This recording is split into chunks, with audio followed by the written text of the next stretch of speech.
Polissemia. Você sabe o que isso significa? Polissemia refere-se à variedade de significados que uma mesma palavra pode assumir em contextos diferentes. Esta é uma característica da linguagem humana, seja em português, espanhol, inglês. Está registrado na literatura mundial e, consequentemente, está registrado também na Bíblia, uma vez que ela nos foi dada em linguagem humana. Então, por causa disso, um leitor atento da Bíblia vai encontrar uma mesma palavra sendo utilizada em sentidos diferentes, mas também em contextos diferentes. E qual é a importância de nós estarmos atentos a isso? Especialmente pensando no nosso método do estudo bíblico devocional, naquela primeira etapa, que é a etapa da observação, um dos elementos mais importantes é você identificar palavras-chave do texto e depois definir estas palavras-chave cuidadosamente. Por que precisamos fazer isso?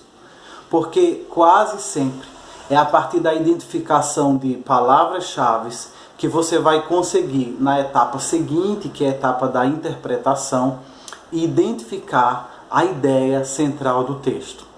Portanto, ao definir palavras-chave, atente bastante ao contexto, porque ela pode estar sendo utilizada num sentido diferente daquele que você está habituado.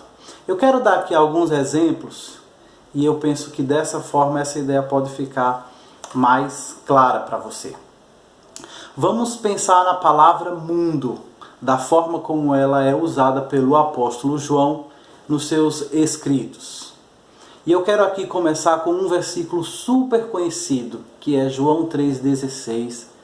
Todo mundo sabe que diz: porque Deus amou o mundo de tal maneira que deu o seu único Filho, para que todo aquele que nele crê não morra, mas tenha a vida eterna. Então, uma ideia que você pode identificar nesse versículo é que Deus amou o mundo. Pois bem, se você seguir mais adiante na Bíblia e chegar na primeira epístola de João, capítulo 2, versículo 15, você vai ler o seguinte: não amem o mundo, nem o que há nele. Se alguém amar o mundo, o amor do Pai não está nele. Se você não entender que esses dois versículos utilizam a palavra mundo com um sentido diferente, você vai cair na seguinte confusão. Você vai pensar, por que é que João 3,16 diz que Deus amou o mundo e em 1 João 2, versículo 15, você tem um mandamento para nós não amarmos o mundo? Como é que eu não posso amar aquilo que Deus amou? Então você precisa olhar atentamente, você precisa refletir, e a partir da observação do contexto é que você vai chegar à seguinte conclusão. Em João 3,16, a palavra mundo refere-se à humanidade. Deus amou a humanidade.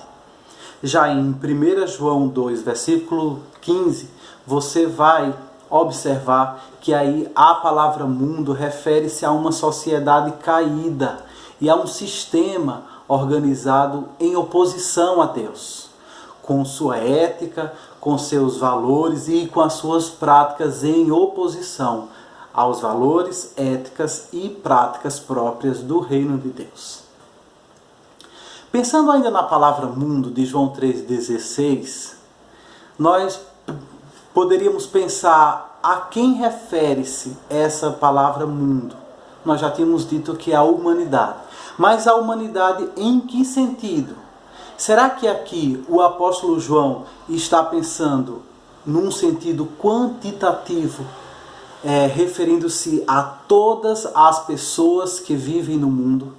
Ou será que aqui o apóstolo João está pensando na palavra mundo em seu sentido qualitativo, referindo-se a pessoas de todo o mundo?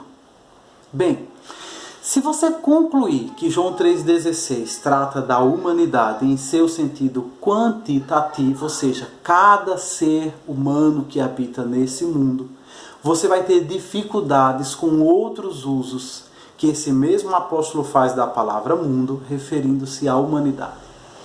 Comecemos então com João capítulo 1, versículo 29, quando ele diz que quando João Batista encontrou Jesus, ou avistou Jesus, ele disse: eis o Cordeiro de Deus que tira o pecado do mundo. E aqui precisaríamos pensar, será que o sacrifício de Jesus na cruz vai tirar efetivamente o pecado de todas as pessoas do mundo inteiro? Ou se não, quando você chega em João capítulo 4, versículo 42, você tem a história da mulher samaritana. Depois disso, a mulher vai aos samaritanos e fala para eles acerca de Cristo. Quando eles ouvem a Cristo e depositam nele a sua fé, os samaritanos dizem: agora cremos, não somente por causa do que você disse, pois nós mesmos o ouvimos e sabemos que este é realmente o Salvador do mundo. Mais uma vez nós temos aqui a palavra mundo, e a questão que fica é: será que Jesus Cristo vai salvar todos os habitantes do mundo? Conduzindo aqui quase para uma ideia de universalismo, que no final das contas todos vão ser salvos. Ou imagine também quando Jesus diz, e está registrado em João capítulo 16, versículo 8, falando sobre o Espírito Santo, o conselheiro, diz: quando ele vier, convencerá o mundo do pecado, da justiça e do juízo. Será que mais uma vez aqui a palavra mundo refere-se a todos os habitantes do mundo? Será que todas as pessoas que vivem nesse mundo serão finalmente convencidas pelo Espírito Santo quanto ao seu pecado, quanto à justiça e ao juízo de Deus? Com certeza não. Sabemos que esse não é o caso. João faz um uso da palavra mundo referindo-se à humanidade em seu sentido qualitativo. João está querendo dizer pessoas de todo o mundo. Isso inclui judeus e isso inclui também gentios. É justamente por isso que os samaritanos se admiraram de saber que Jesus, embora ele fosse judeu, ele não seria salvador apenas do povo judeu, mas ele seria salvador também de samaritanos, de gentios e, portanto, do mundo inteiro. Ele é o salvador do mundo. Portanto, fica essa dica, fica essa orientação, que você procure identificar o significado de palavras-chave em observação ao seu contexto. E assim você com certeza fará uma interpretação adequada. Que Deus abençoe você.